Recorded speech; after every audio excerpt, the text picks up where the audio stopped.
Bonjour à toutes et à tous, nous nous retrouvons aujourd'hui pour notre nouvelle vidéo sur l'étude de l'évangile de Jean. Et nous allons aujourd'hui nous arrêter sur le passage de Jean 1, les versets 29 à 34, où Jean-Baptiste va présenter Jésus comme étant l'agneau de Dieu. Avant de faire la lecture de ce passage, je vous invite simplement à nous incliner dans la prière. Nous allons remettre cette étude entre les mains de notre Seigneur. Père éternel, merci pour ta parole éternelle, ta parole que tu fais venir à nous, ta parole qui nous enseigne, qui nous dirige, qui nous reprend, qui nous corrige, qui nous fait du bien, qui nous encourage, qui nous permet de grandir à la ressemblance de Christ. Je te prie pour que cette étude aujourd'hui nous montre encore à quel point tout ce que tu as fait, Seigneur, est grand, à quel point Christ est grand, à quel point il est glorieux et majestueux, Seigneur, que nous nous attachions toujours plus à toi, à Christ, à l'Esprit Saint au travers de cette étude, que nous aimions toujours plus ta parole, que nous ayons toujours plus le désir de nous conformer à la manière de vivre que tu veux que nous ayons, et que Seigneur, par cette étude, nous puissions encore grandir avec toi et que nous puissions prendre toujours plus plaisir à la lecture de ta parole. Amen. Voilà, vous vous souvenez que lors de notre dernière étude, dans notre dernière vidéo, nous avions vu que Jean recevait une délégation de personnes qui venaient auprès de lui, de prêtres et de lévites, pour lui demander qui il était. Et Jean-Baptiste répondait à ces questions. Et nous allons voir aujourd'hui ce que Jean-Baptiste va dire de Jésus. Lisons ensemble les versets 29 à 35. Le lendemain, Jean aperçut Jésus qui se dirigeait vers lui. Alors il s'écria: Voici l'agneau de Dieu, celui qui enlève le péché du monde. C'est de lui que je vous ai parlé, lorsque je disais un homme vient après moi, il m'a précédé car il existait avant moi. Moi non plus je ne savais pas que c'était lui, mais si je suis venu baptiser dans l'eau, c'est pour le faire connaître au peuple d'Israël. Jean-Baptiste rendit ce témoignage. J'ai vu l'Esprit descendre du ciel comme une colombe et se poser sur lui. Je ne savais pas que c'était lui, mais Dieu qui m'a envoyé baptiser dans l'eau m'avait dit: Tu verras l'Esprit descendre et se poser sur un homme, c'est lui qui baptisera dans le Saint-Esprit. Or, cela, je l'ai vu de mes yeux, et je l'atteste solennellement. Cet homme est le Fils de Dieu. À partir du verset 29, dans le début de notre texte, nous voyons une rencontre entre Jean-Baptiste et Jésus. Jean-Baptiste a sans doute très récemment baptisé Jésus, puisqu'il peut témoigner d'un événement qui s'est passé auparavant, au préalable. Les verbes qui sont utilisés ici par Jean-Baptiste sont au passé. Il va dire: je vous ai parlé, je disais, je ne savais pas que c'était lui, j'ai vu l'Esprit. Donc on voit qu'il y a plusieurs verbes qui sont au passé, et donc Jean-Baptiste va témoigner d'un événement qui a déjà eu lieu. Il y a une mention de l'Esprit qui est faite, et la mention de l'Esprit nous rapporte que l'Esprit est venu sur Jésus, que Jean-Baptiste a vu l'Esprit descendre sur Jésus, et cette mention de l'Esprit qui vient sur Jésus, elle rappelle les occurrences du baptême de Jésus dans les évangiles synoptiques. Dans mes notes que vous allez recevoir avec cette vidéo, eh bien, il y a les références, si vous souhaitez, aller relire ces textes dans les évangiles synoptiques. La mention de l'Esprit, donc, elle rappelle le baptême de Jésus qui nous est décrit dans les synoptiques, et du coup, l'Esprit qui vient comme une colombe, il a permis à Jean-Baptiste d'identifier Jésus comme celui qui devait venir. Dieu lui avait dit que l'Esprit viendrait se poser sur un homme et que cet homme baptiserait dans le Saint-Esprit. Le baptême de Jésus semble donc être déjà passé lorsque Jésus va venir ici vers Jean-Baptiste. Jean-Baptiste va mettre en avant ici deux caractéristiques de Jésus. La première étant que Jésus est l'agneau de Dieu, la seconde étant que cet agneau de Dieu ôte le péché du monde. Nous allons commencer par nous arrêter sur cette première caractéristique qui est le fait que Jésus est l'agneau de Dieu. Et ce terme d'agneau de Dieu est en fait la réunion de plusieurs symboles du judaïsme de l'époque de Jésus et de Jean-Baptiste. Alors tout d'abord, le titre agneau de Dieu, donc la mention de Jésus en tant qu'agneau de Dieu, c'est effectivement un titre qui est donné à Jésus, c'est-à-dire que Jésus va être et faire des choses en conséquence du fait qu'il est agneau de Dieu. Comme lorsque dans la prophétie d'Ésaïe on dit de celui qui va naître de la Vierge qu'il sera Emmanuel, eh bien c'est un titre aussi, et lorsque l'on parle de Jean-Baptiste comme étant Élie, eh bien c'est là aussi un titre. Donc le fait que Jésus soit déclaré agneau de Dieu, eh bien agneau de Dieu, c'est un titre qui est donné à Jésus. L'agneau de Dieu allait délivrer le peuple de ses ennemis et régner sur le peuple dans le royaume de Dieu. Ça, c'est une des premières façons dont la mention d'agneau de Dieu pourrait être comprise. L'agneau de Dieu étant celui qui va gagner contre les ennemis du peuple de Dieu et qui va ensuite diriger et régner sur le peuple de Dieu. On voit notamment cette réalité-là dans le livre de l'Apocalypse, au chapitre 5, dans les versets 5 à 7, où on voit que Jean est malheureux et triste et il pleure parce qu'il voit qu'il n'y a personne de capable d'ouvrir le livre et les sceaux. Or, l'agneau, lui, est capable d'ouvrir le livre et les sceaux. Et plus loin, dans le même livre de l'Apocalypse, au chapitre 17 et au verset 14, nous voyons que l'agneau sera vainqueur de ses ennemis parce qu'il est le roi des rois et le seigneur des seigneurs. Donc, le fait que l'agneau de Dieu soit identifié ici à celui qui va délivrer le peuple de Dieu et régner sur lui, ça serait une compréhension possible. Ça n'est pas faux, en tout cas, et le terme d'agneau est bien utilisé dans ce sens-là dans le livre de l'Apocalypse. Cependant ici, il semble que ce soit une autre signification que Jean désire donner à ce terme d'agneau de Dieu. Et ce qui nous permet de le comprendre, c'est que Jean-Baptiste va préciser ce qui l'intéresse chez cet agneau de Dieu, et il va dire « il est l'agneau de Dieu qui ôte le péché du monde ». Ainsi, là, le terme d'agneau de Dieu, il est utilisé dans le sens de la rédemption, dans le sens de l'action salvatrice, celui qui peut ôter le péché du monde. Ça ne veut pas dire que le terme d'agneau de Dieu soit faux dans le sens dans lequel il est utilisé dans l'Apocalypse de Jean, mais dans le livre là, de l'évangile de Jean, dans ce que fait Jean-Baptiste à ce moment-là, Jean-Baptiste ne cherche pas à parler de Jésus comme étant celui qui va délivrer son peuple et régner sur lui. La facette, je dirais, de l'agneau de Dieu qui intéresse Jean-Baptiste ici, c'est le fait qu'il va ôter le péché du monde. Parfois, en tant qu'évangélique, on a envie de mettre toutes les significations d'un terme dans toutes les occurrences de ce terme, et on oublie parfois que c'est le texte qui doit dicter notre compréhension des termes, et c'est pour cela que je pense ici que la mention que l'agneau de Dieu ôte le péché du monde montre que ce qui intéresse Jean-Baptiste chez l'agneau de Dieu, c'est son action d'ôter le péché du monde et pas son action de délivrer ou de régner sur le peuple de Dieu. Qu'est-ce que Jean-Baptiste va dire donc sur cet agneau qui ôte le péché du monde ? Eh bien, Jean-Baptiste oriente l'interprétation qu'on doit faire, les traits qui sont donnés dans le livre de l'Apocalypse restent tout à fait justes. Donc là, le trait qui va intéresser Jean-Baptiste, c'est le fait que l'agneau de Dieu va ôter le péché du monde. Alors, comment est-ce que on doit comprendre ce terme, et surtout comment est-ce que les Juifs de l'époque, comment est-ce que les personnes qui ont entendu à l'époque Jean-Baptiste désigner Jésus comme agneau de Dieu ont compris quel était l'arrière-plan pour eux et qu'est-ce qui a pu entrer en ligne de compte dans leur compréhension. Alors tout d'abord, dans certains sacrifices, il y avait plusieurs types de sacrifices qui existaient chez les Juifs, et il y a certains sacrifices qui faisaient rentrer en ligne de compte un agneau, parfois un bouc ou un bélier.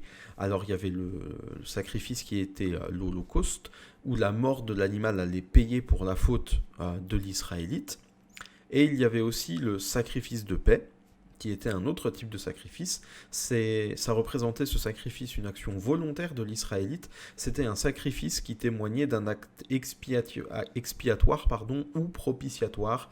Et du coup, dans ce sacrifice-là de paix, eh bien, il y avait bien cette relation que l'Israélite était en paix avec Dieu et que Dieu était en paix avec l'Israélite. Mais ce sacrifice-là était aussi un temps de communion avec Dieu, et c'était notamment montré par le fait que celui qui faisait le sacrifice consommait ensuite la viande offerte à Dieu avec sa famille, pour montrer aussi que la paix était bien là entre Dieu et l'Israélite, et que du coup, eh bien, on pouvait célébrer finalement cette union, cette communion avec Dieu, notamment par le fait de manger la viande qui avait été offerte. Pour les Juifs, il y avait aussi une autre fête très importante dans laquelle il y avait un rôle particulier pour l'agneau, pour le sacrifice. C'était la fête de Yom Kippour, la fête du jour de l'expiation, qui nous est présentée notamment dans le livre du Lévitique au chapitre 16. Et si vous avez le temps, je vous invite à relire ce chapitre 16 du livre de Lévitique avant de continuer. Donc c'était un jour de purification, des péchés pour l'ensemble du peuple, mais aussi pour le grand prêtre. Lors de cette fête de Yom Kippour, eh bien, il y avait 2 boucs qui étaient sacrifiés, le sang de l'un était aspergé sur le coffre de l'Alliance, donc lui on le tuait, on le sacrifiait, je dirais, au sens propre du terme. Euh, le second, lui, il était sacrifié, entre guillemets, dans le sens où on l'amenait dans le désert et on le laissait seul au désert où il finissait finalement par mourir.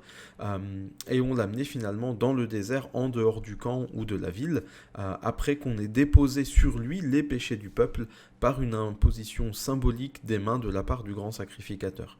Donc lorsque la fête était célébrée dans le désert, avant l'entrée en Canaan, eh bien, le bouc était emmené dans le désert en dehors du camp. Dieu habitait dans le tabernacle au milieu du camp et on emmenait le bouc porteur des péchés du peuple en dehors de la présence de Dieu. Lorsque le peuple sera installé en Israël et que le temple sera à Jérusalem et que Dieu habitera dans le temple à Jérusalem, eh bien lors de la fête de Yom Kippour, ce bouc sur lequel le grand sacrificateur aura déposé les péchés du peuple, eh bien ce bouc sera amené dans le désert, sera amené à l'extérieur finalement de la ville, loin de la présence de Dieu. Et dans cette fête, on voit que les péchés du peuple sont emmenés finalement loin de la présence de Dieu, Dieu pardonnant finalement les péchés qui auront été déposés sur le bouc, parce que le premier bouc aura donné sa vie pour le pardon de ses péchés. Et du coup, on voit que ces deux boucs-là étaient nécessaires à la purification du peuple pour que le peuple soit purifié. Il y a une autre fête aussi qui est sans doute en arrière-plan ici lorsque Jean-Baptiste va parler de l'agneau de Dieu en désignant Jésus, c'est la fête de Pessah, la fête de la Pâque, dont l'institution est présentée en Exode au chapitre 12. Et là aussi, je vous invite à relire ce texte avant de continuer la lecture, ou en tout cas l'écoute de la vidéo et la lecture de mes notes. Donc, à cette fête de Pessah, eh bien, lorsqu'elle a été instituée en Exode au chapitre 12, avant la sortie d'Égypte, eh bien, il y avait un sacrifice d'un agneau ou d'un chevreau, et le sang était appliqué sur les linteaux de la porte des maisons où habitaient les Israélites, pour garder les Israélites du jugement et de la colère de Dieu qui allait venir. Vous le savez, avant la sortie du peuple hébreu de l'Égypte, Dieu va envoyer un ange qui va passer sur le pays d'Égypte et qui va faire mourir le premier-né chez les êtres humains dans les familles, mais aussi le premier-né chez les animaux. Et pour que l'ange exterminateur ne touche pas au peuple de Dieu, eh bien Dieu avait donné cette consigne d'appliquer le sang d'un chevreau ou d'un agneau sur les linteaux de la porte, et du coup l'ange, en voyant ce sang sur les linteaux de la porte, ne faisait rien contre ceux qui étaient dans la maison. Donc cette marque du sang sur les linteaux de la porte protégeait finalement ceux qui étaient à l'intérieur de la maison de la colère, de la juste colère et du juste jugement de Dieu. Dans Ésaïe 53, plus précisément dans Ésaïe 52, 13 à 53, 12, on a un des chants du serviteur. Et du coup, on peut voir au chapitre 53, au verset 7, que le serviteur de l'Éternel, eh bien, il est comme un agneau qui est mené à l'abattoir, il est comme une brebis qui est muette, et on peut voir que ce serviteur, qui est tel un agneau, tel une brebis muette, eh bien, il va finalement payer de sa vie pour les péchés du peuple, mais que le fait qu'il paye de sa vie, ça n'est pas non plus la fin de son histoire, finalement, de sa vie, de ce qu'il a à faire, mais qu'après, finalement, avoir été sacrifié pour les péchés du peuple, eh bien, il lui est réservé un avenir qui est un avenir glorieux. Et là aussi, je vous encourage à relire ce passage de Ésaïe 52, 13 à 53, 12 pour que vous puissiez bien vous remettre ce texte en tête.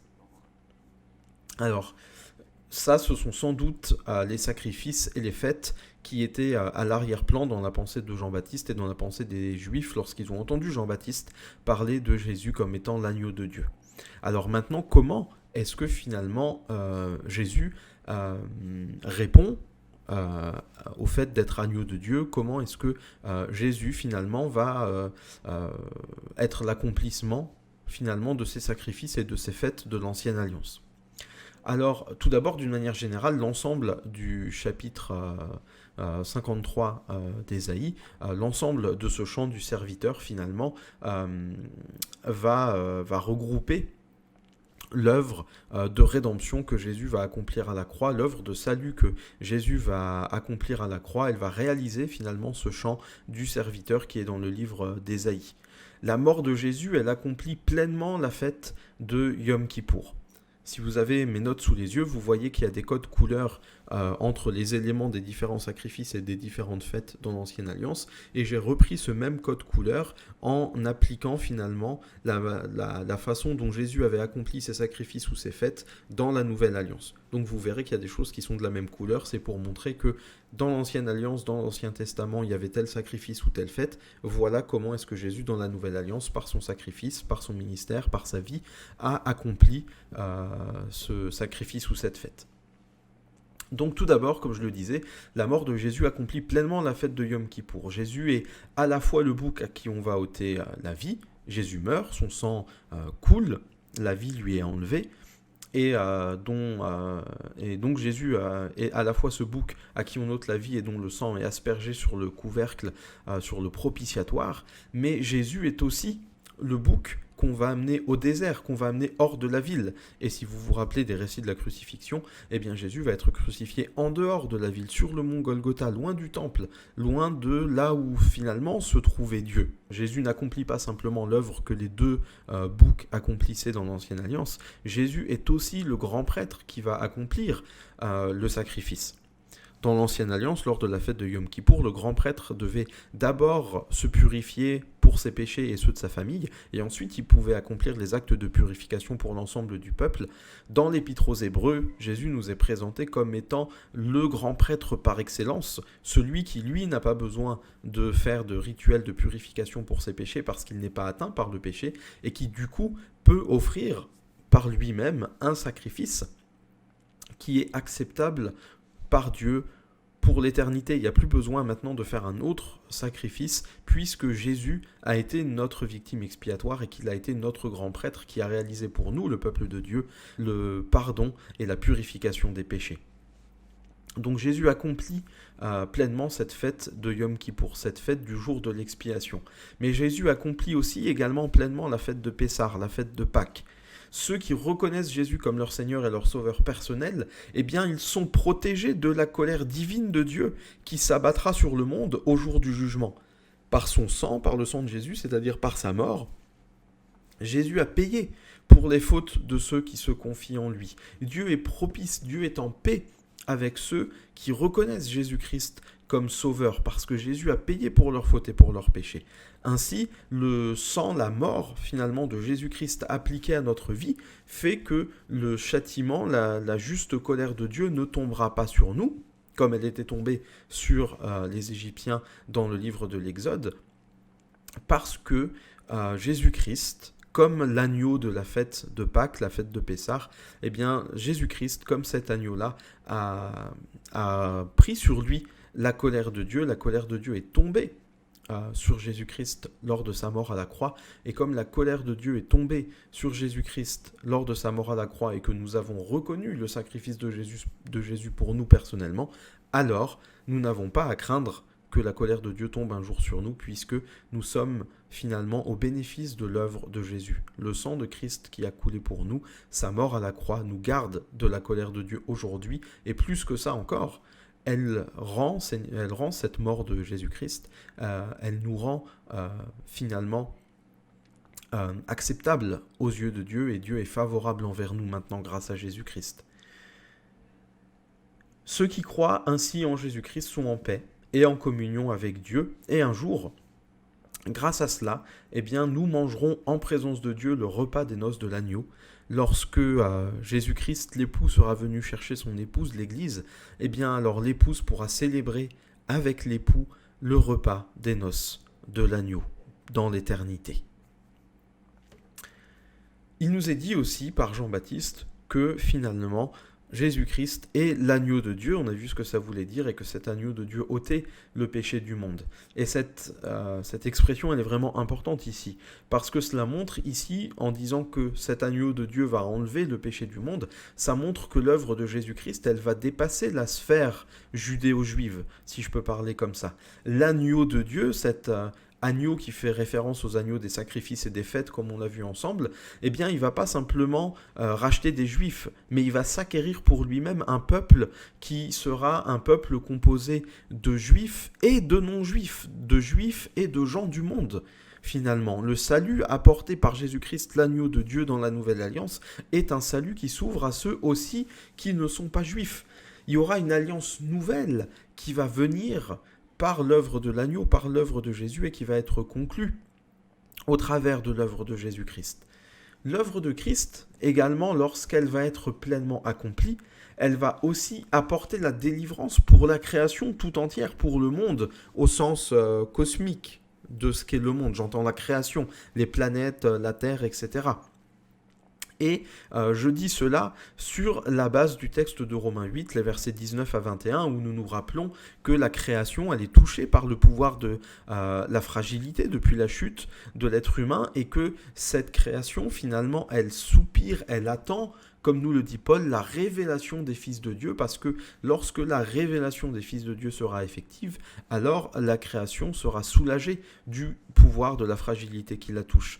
Ainsi, on peut voir que l'œuvre du Christ, elle est là pour sauver ceux qui placent leur confiance en Jésus-Christ, mais que lorsque l'être humain bénéficiera entièrement, pleinement de tous les effets du salut, eh bien là aussi, la terre, finalement, la création bénéficiera elle aussi du fait qu'elle sera soulagée des effets du péché, et il y aura la rédemption de la terre, et un jour il y aura cette nouvelle terre avec ces nouveaux cieux qui seront plus jamais touchés par le péché. Du coup, l'œuvre de Christ est premièrement pour les êtres humains, mais en répercussion aussi, eh bien l'œuvre de Christ apportera la délivrance des conséquences du péché pour la création tout entière, au-delà de simplement l'être humain.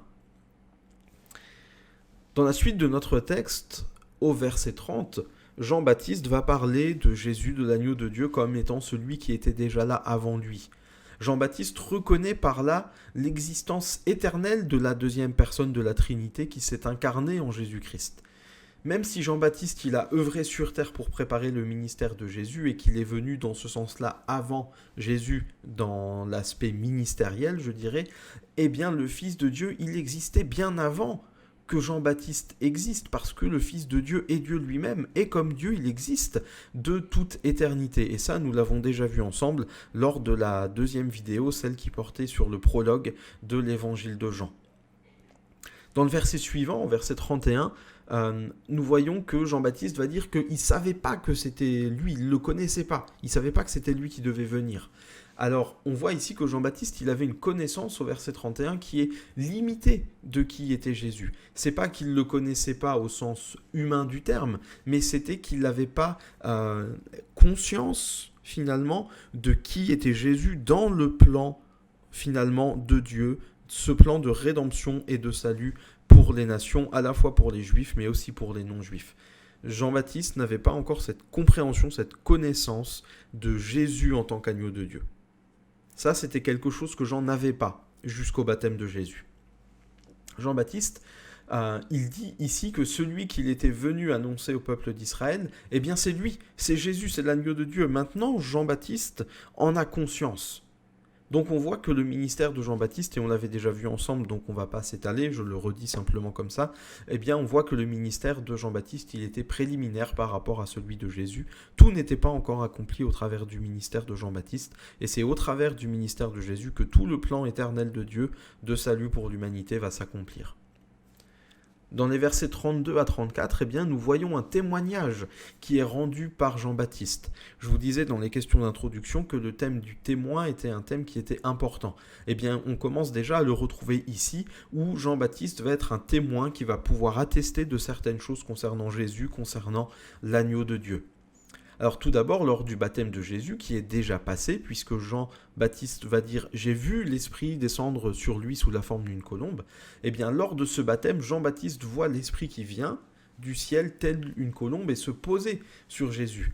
Et là, voilà ce que Jean-Baptiste va dire très précisément. Jean-Baptiste va rendre un témoignage oculaire, il va dire qu'il a vu de ses yeux ce qu'il dit et qu'il peut l'attester solennellement, c'est-à-dire qu'il peut l'attester comme il pourrait l'attester dans une cour de justice, devant un juge avec des témoins, avec des avocats, etc. Jean va dire qu'il a vu et qu'il atteste solennellement. Ce qu'il va dire est digne de foi. Jean-Baptiste est digne de foi dans le témoignage qu'il va donner. Il est digne de confiance. Ce qu'il dit est l'entière vérité et nous sommes appelés, nous aussi, à nous attacher pleinement à cette parole qui nous a été rapportée par Jean. Jean-Baptiste dit qu'il a vu l'Esprit descendre telle une colombe sur Jésus-Christ. Et c'est entièrement vrai. Si Jean-Baptiste, en sa qualité de témoin de la lumière, le dit, c'est que c'est la vérité. Sa mission à Jean-Baptiste, c'est d'être le témoin de la lumière. C'est ce qui nous est dit dans l'évangile de Jean, chapitre 1, au verset 8. Et ici, eh bien, Jean-Baptiste joue pleinement ce rôle de témoigner de ce qu'il a vu Jésus faire et vivre. Donc Jean-Baptiste a dit qu'il a vu l'Esprit descendre du haut du ciel comme une colombe et se poser sur Jésus. Et finalement, cette venue de l'Esprit sur Jésus-Christ, elle accomplit des prophéties de l'Ancien Testament. C'est pas pour rien non plus que Jean-Baptiste est en train de raconter ces choses-là et de dire ces choses-là.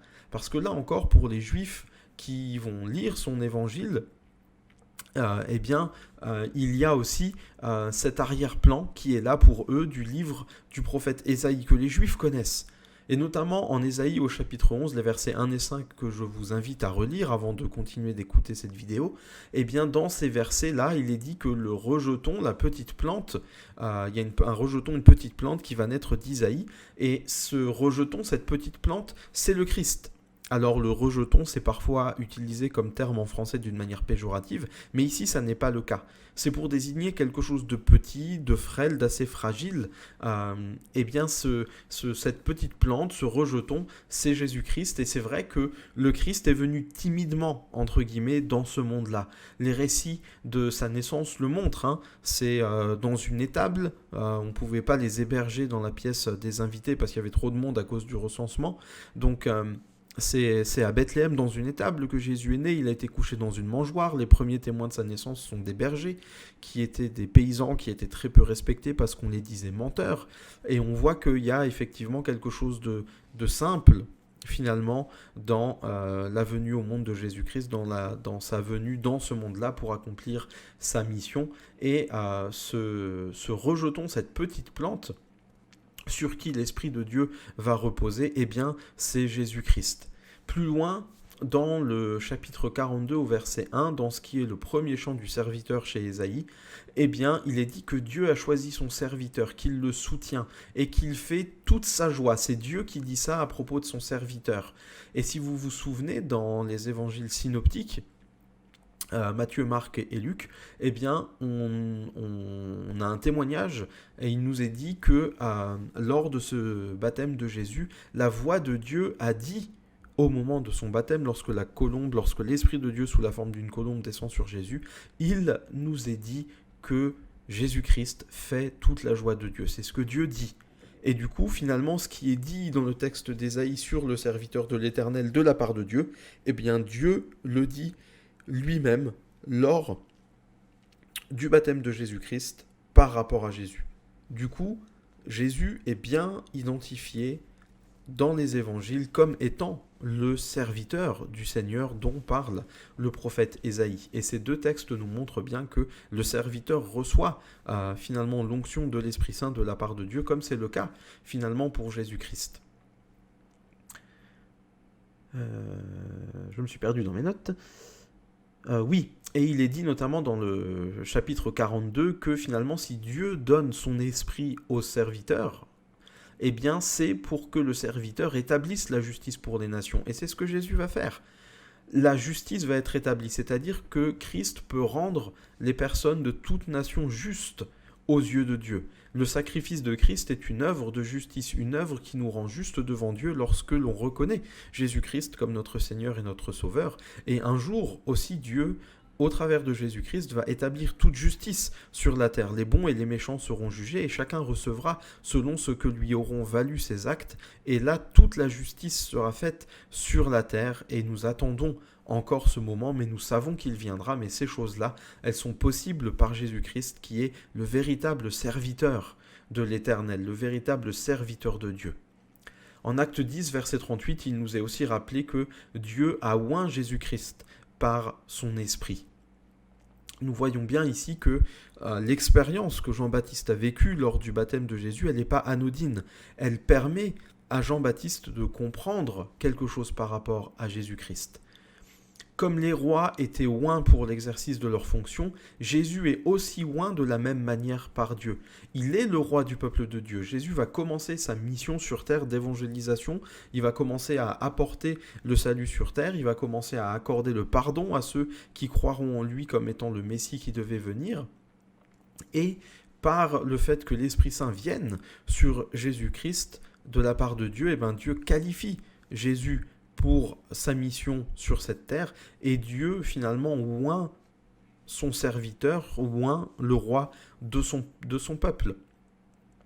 Et ça, c'est quelque chose que j'avais développé, cette question, lorsque nous avions fait l'étude biblique à l'église sur le baptême de Jésus. Alors je mettrai, en plus de mes notes pour cette étude, je mettrai les notes sur l'étude biblique qu'on avait faite sur le baptême de Jésus pour que vous puissiez prendre le temps aussi de lire ces notes-là. Mais on voit ici que, effectivement, Dieu est en train de oindre Jésus-Christ, qui est le vrai roi, finalement, du vrai peuple que Jésus va s'acquérir par sa mort et sa résurrection.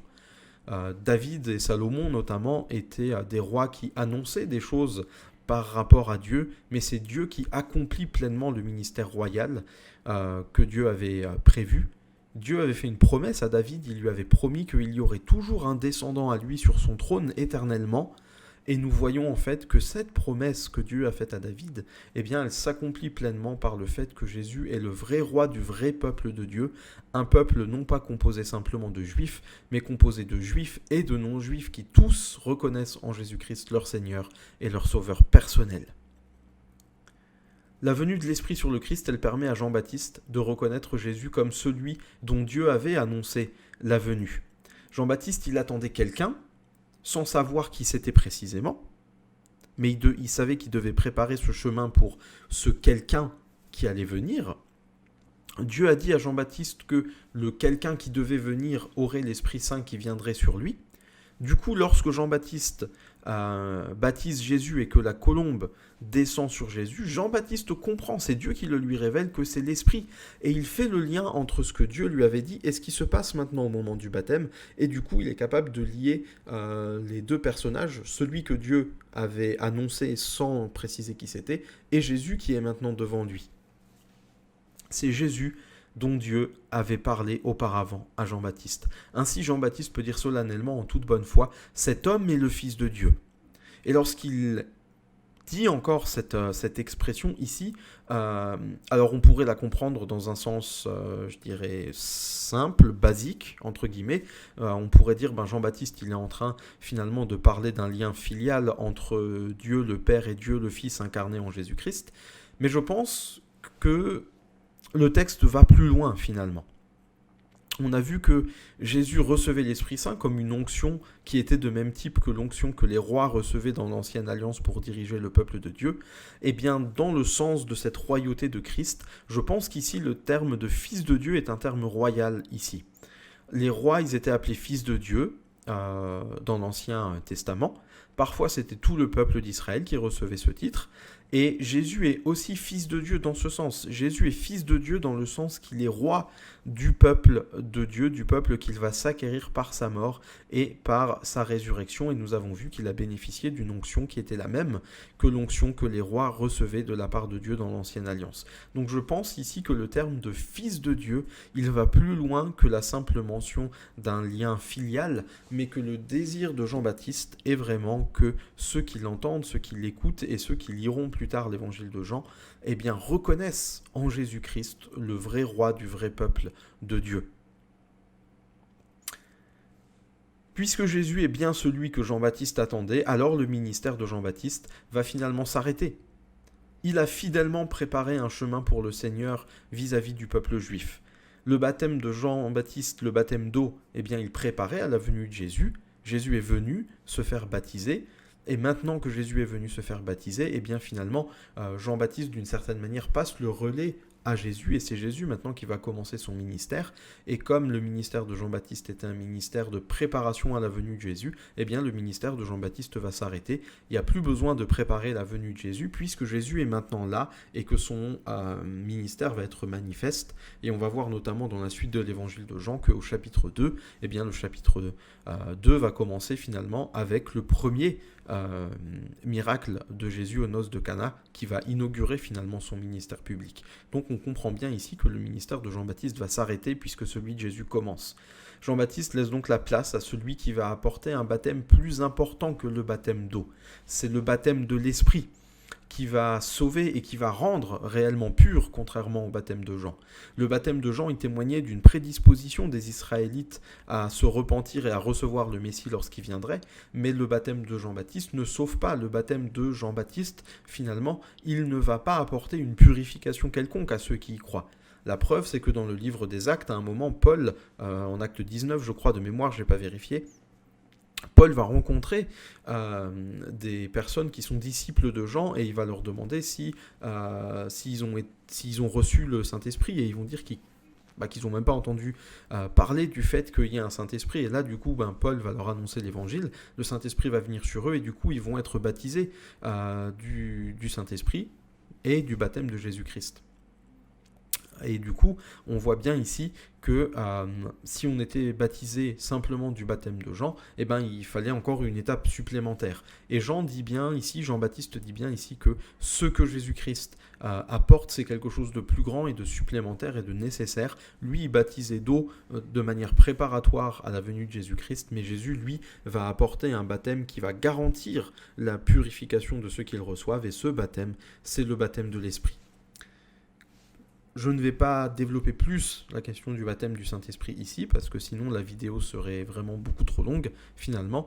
Et cette question du baptême du Saint-Esprit, on va surtout la discuter aussi en église, lors de nos études du dimanche, lorsque le confinement sera terminé.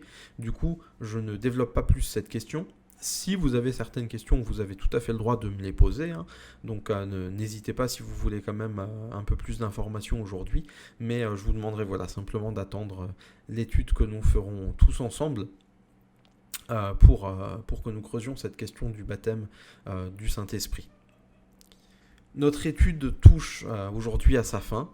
Nous avons vu aujourd'hui que Jean-Baptiste reconnaissait en Jésus-Christ celui qui devait venir, l'agneau de Dieu, celui qui est capable d'offrir un sacrifice permanent et qui apporte une vraie justice. Finalement, nous voyons que Jean-Baptiste a conscience que Jésus-Christ est celui qui devait venir et que Dieu et dont Dieu lui avait parlé. Le ministère de Jean-Baptiste peut donc prendre fin puisqu'il a préparé fidèlement le chemin pour le Seigneur. Maintenant que le Seigneur est là, le ministère de Jean-Baptiste n'a plus lieu d'être et c'est Jésus qui va pouvoir commencer maintenant son ministère. J'espère que ce temps d'étude, cette vidéo vous aura éclairé sur ce passage. J'espère que mes explications auront été claires et pertinentes pour vous.